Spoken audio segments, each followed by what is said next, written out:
Grease exchange with the drilled spindle. Jack up the trailer and check for wheel end free play.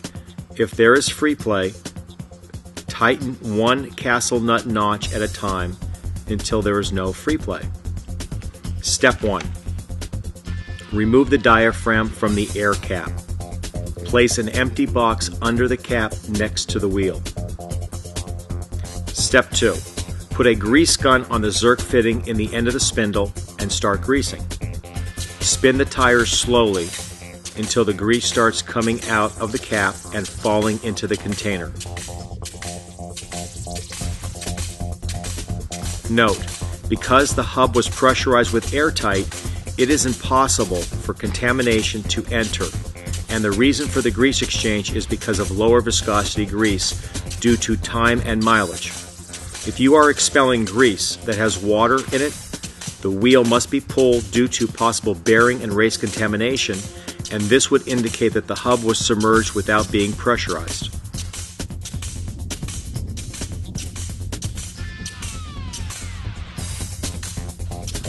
Continue to grease until the grease coming out of the cap looks like the new grease that you are pumping in. This will make a complete grease exchange, sort of like an oil change. Step 3. Using a screwdriver, remove the excess grease out of the cap until the grease is not past the end of the spindle.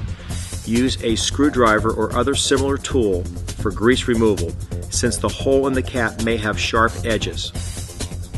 Step 4. Put grease around the hole in the cap for seating the diaphragm. The grease cap hole may have sharp edges, so apply the grease carefully. Step 5. Squeeze the diaphragm until the grommet part opens up. Start that part into the hole first, working the back part of the grommet into the cap with your finger until the grommet is seated into the cap. Slightly turn the diaphragm to check if it is seated. The diaphragm should turn easily. Step 6.